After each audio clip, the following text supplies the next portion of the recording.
Bonjour, j'ai l'honneur, chers maîtres et chers confrères, j'ai l'honneur d'être parmi vous ce jour. Je remercie le comité d'organisation de l'Estésio de m'avoir accordé l'opportunité de présenter notre cas clinique en pathologie obstétricale portant sur la grossesse de Madame MS, qui est âgée de 29 ans, adressée par son médecin traitant à 30 semaines d'aménorrhée pour exploration d'un retard de croissance intra-utérin avec un oligoamnios. Elle est sans antécédents pathologiques notables. C'est sa deuxième grossesse. Elle a eu auparavant une grossesse arrêtée, non révisée. Donc, au bilan prénatal fait premier trimestre revenu sans anomalie, l'échographie T1 était conforme au terme avec un dépistage des marqueurs sériques au premier trimestre, revenu faible pour les trisomies 13, 18 et 21. Madame MS présentait des douleurs pelviennes aiguës récidivantes au cours du premier et du deuxième trimestre. Le diagnostic retenu était une menace d'avortement tardif et la patiente a été mise sous progestérone. Ce sont des clichés échographiques d'une échographie faite à 19 semaines d'aménorrhée. On peut noter sur le troisième cliché que le placenta apparaît globuleux, lacunaire, avec des lacunes hypoéchogènes, rappelant l'aspect d'un placenta accreta ou l'aspect d'une grossesse molaire partielle.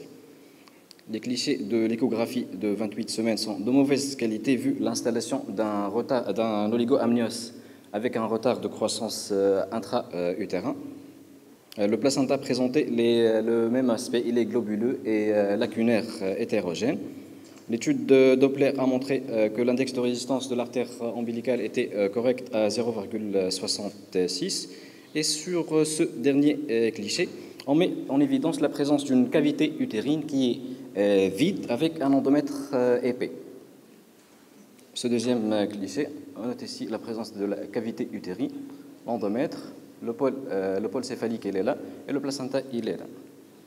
Donc, devant cette association de retard de croissance, un amnios, un placenta globuleux hétérogène, une anomalie utérine, malformative ou non, quelle conduite à tenir peut-on proposer? Soit une hospitalisation, une amniosynthèse, une étude de Doppler de l'artère cérébrale moyenne, ductus venosus, dosage de bêta-ACG qualitatif ou une IRM placentaire. On a opté dans notre service pour une hospitalisation avec demande d'IRM placentaire. On a coché l'amniosynthèse en rouge et on va y revenir après.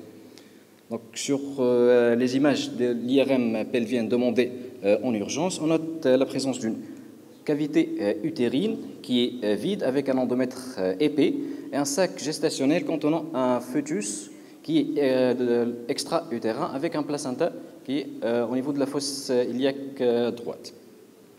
Donc, devant cette pathologie grave, on a coché l'amniosynthèse, ici on l'a pratiqué, ça aurait la catastrophe avec une hémorragie cataclysmique. Donc, devant cette pathologie rare et grave, en concertation avec les anesthésistes réanimateurs et nos confrères radiologistes et chirurgiens vasculaires, on a décidé d'évacuer la grossesse. Puisqu'il s'agit d'une grossesse à haut risque hémorragique, la patiente a été conditionnée par l'équipe de réanimation.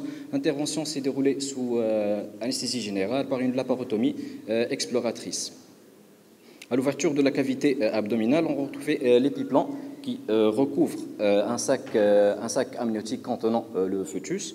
On a procédé par une amniotomie et extraction du fœtus et ligature du cordon ombilical à 1 cm de son insertion placentaire.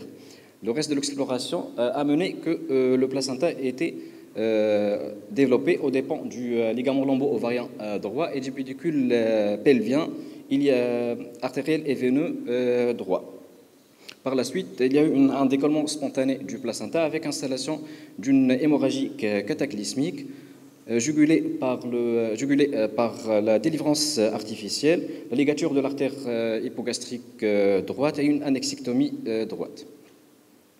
Donc, si on se permet de critiquer la prise en charge de Madame MS, le diagnostic de grossesse extra-utérine doit être fait au premier trimestre puisque le premier objectif de l'échographie T1 est de localiser la grossesse, d'étudier les annexes et le myomètre. Et il faut toujours penser à la clinique puisque Madame présentait des douleurs pelviennes récidivantes. Ceci est une revue de la littérature. On note que la grossesse abdominale, elle figure parmi les plus rares des grossesses extra-utérines.